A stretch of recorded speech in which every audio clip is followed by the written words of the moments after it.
हाग्रा बिफानखौ जोङो हमथानानै लाखिनो हादों।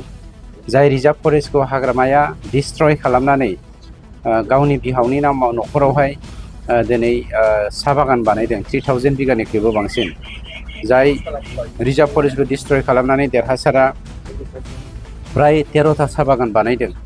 खिन्थु जोंनि सरकारनि दिनाव 20,000निख्रुइबो बांसिन मानसिनो जोङो लेन्ड सेटेलमेन्ट होबाय, मियादि पाट्टा खालामना होबाय। जेबो हानि जेंनाफोरखौ सरजाबनानै मिशन बैसुमुति अनलाइन जोंनि जा प्रग्राम बेखौ लाफानानै 3,30,000 मानसिनि हानि जेंना, आं होनदों मानसिनि हानि जेंनाखौ जों फोजोबना होनो हादों।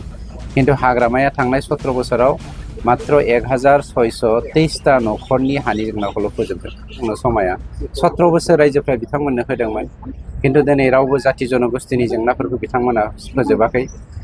কোনো জাতি জনগোষ্ঠীক তেওঁলোকে সন্মান দিয়া নাছিলে। माबे जुक्तिजों बिथांमोना बुंदों मिथिया। बे बिथांमोना गावसोरनि BPF दोलोनि जा सोद्रोमा सासे सानै दंबावो खुनुरुखुम माने मिरु जिरु थांनानै थानाय, बिथांमोनखौ इनकारेज होनायनि थाखाय हयथ' बुंदों जानो हागौ।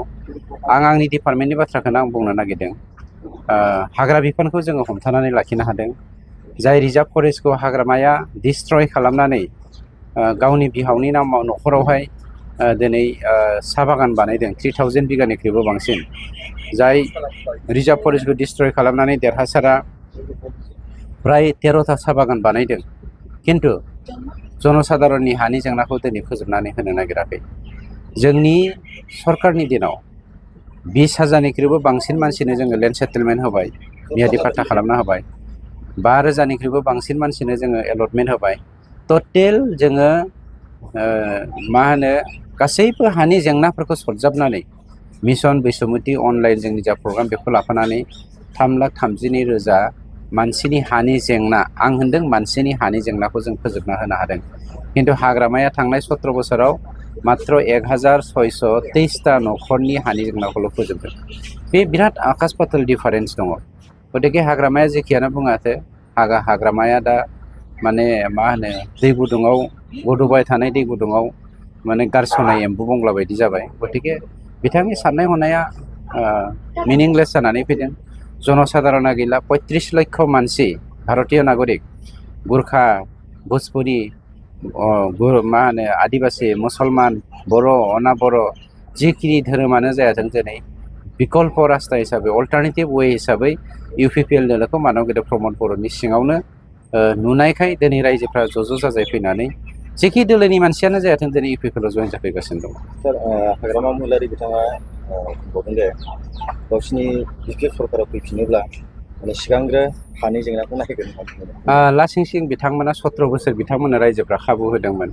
दासो हानि जेंनाखौ नायगोन होननाय बाथ्राया बिनि थाखाय लाजिथावना बाथ्रा। बे बाथ्राखौ बिथाङा बुंनो समाया। 17 बोसोर रायजोफ्रा बिथांमोननो होदोंमोन, खिन्थु दिनै रावबो जाति जनगोष्ठीनि जेंनाफोरखौ बिथांमोना फोजोबाखै। কোনো জাতি জনগোষ্ঠীক তেওঁলোকে সন্মান দিয়া নাছিলে।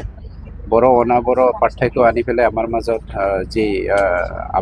যি মানে নৰক যন্ত্ৰণাক আমাক ভুগিবলৈ বাধ্য কৰাইছিল, ইয়াৰ পৰা সন্মানীয় শ্ৰী প্ৰমোদ বড়ো ডাঙৰীয়াৰ নেতৃত্বত আমি আজি মুক্ত হ'বলৈ সক্ষম হ'লোঁ। গতিকে জনসাধাৰণে বুজি পাইছে আমাৰ মাজত আপুনি বড়ো নে, আপুনি অসমীয়া নে, আপুনি ভোজপুৰী নে, আপুনি আদিবাসী নে, গোৰ্খা, পাৰ্থক্য নোহোৱা এটা সমাজ আমি কৰিবলৈ সক্ষম হৈছোঁ। যাৰ কাৰণে আজি 35 লাখ ভাৰতীয় নাগৰিক বিটিআৰবাসীয়ে বিকল্প ৰাস্তা হিচাপে প্ৰমোদ বড়ো ডাঙৰীয়াৰ নেতৃত্বত আমাৰ যি UPPL দল, UPPL চৰকাৰ, সেইটো বাছি ল'বলৈ সক্ষম হৈছে।